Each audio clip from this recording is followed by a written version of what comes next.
When you think of the film Alien, what comes to mind? The chestburster, the facehugger, Ripley in the escape pod. Iconic moments that still thrill generations of movie fans. But here's what I think is the most brilliant feat the filmmakers managed to pull off here. Long before the monster ever appears, the film has already sunk its claws into you. How? Through design. Let me explain.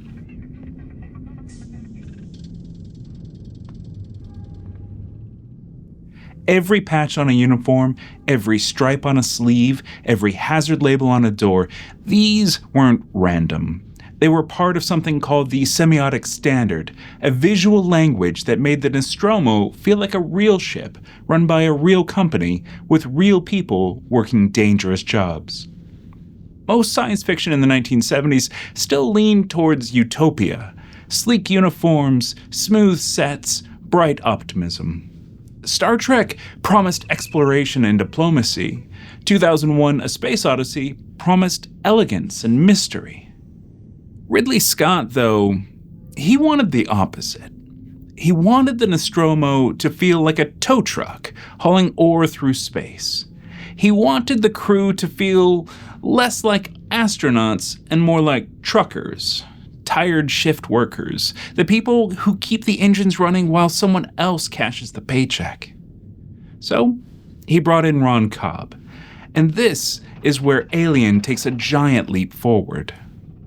Ron Cobb is a giant in the cinema design world, but he didn't start out in Hollywood. No, he began his career in a much darker place: politics. As a cartoonist in the 1960s for the Free Press, his sharp, often satirical drawings critiqued government, war, and corporate greed. And that sensibility, ordinary people ground down by powerful systems, that became the DNA of his film work. On Alien, Cobb wasn't tasked with making things look cool. His brief from Ridley Scott was simple: make everything look like it was bought from a catalog. Not props, but products. Not costumes, but uniforms issued by the lowest bidder. He designed ship interiors, spacesuits, and even contributed early concepts for the Alien life cycle. But his most enduring contribution was the semiotic standard, a fully realized system of signage and symbols for the Nostromo. Ron Cobb designed a full system of insignia for the Nostromo crew, but he didn't work alone. Costume designer John Mollo, fresh off winning an Oscar for Star Wars, took Cobb's abstract ideas and translated them into real-world patches on uniforms. Cobb gave Alien its visual language, and Mollo made sure the actors literally wore that language on their sleeves. The ship patch, the rainbow arc with planet and star, was their shared identity. Every crew member wore this insignia, a rainbow arc framing a star rising over planetary domes, with the ship's registry number written beneath. It's bright, almost weirdly optimistic, a corporate recruitment poster sewn into a uniform. It sells the dream of exploration, even as the crew are just space truckers hauling ore. Name patches were practical and utilitarian. Ripley's black and white patch is the most iconic, but every crew member had their name tagged. It's not about pride here. This is simply identification, like a worker's badge. You are who the company says you are. Division patches are where Cobb's semiotic standard hit hardest, and Mollo codified them into uniform design. Engineering was a hexagonal design, rugged and mechanical. Parker and Brett wore these, the working-class mechanics. Science was a blue circular emblem of stacked lines and circles. Ash carried this one, linking him to logic and detachment, fitting for a synthetic hiding in plain sight. Navigation and command were marked by sharp, triangular orange insignia. Dallas and Lambert carried these, marking them as the ones meant to steer and decide. Flight crew carried a red division patch, worn by Dallas, Kane, and Ripley in Mollo's sketches. The winged sun patch was the most mythic symbol of all of them, an Egyptian winged sun evoking timeless power. It ties Weyland-Yutani not just to the future, but to empire and destiny. Then, there's this really cool tricentennial patch. Ron Cobb himself designed it, and his signed production art clearly labels it as the United States Tricentennial Patch, marking 300 years since 1776. The design looks exactly like something pulled out of the bicentennial celebrations of 1976. Red stripes sweeping into a blue star, laid out on a triangular field. Cobb even described it in his notes as a commemorative item, the kind of thing a crew member might wear as a keepsake. It's patriotic, a little nostalgic, and maybe even a little absurd. But that's what makes it so perfect. On the Nostromo, you see corporate logos and semiotic glyphs everywhere. And then you catch this splash of old Earth pride hanging on. It reminds you that even in deep space, people cling to history, to nationalism, to symbols that don't quite fit the world they're in anymore.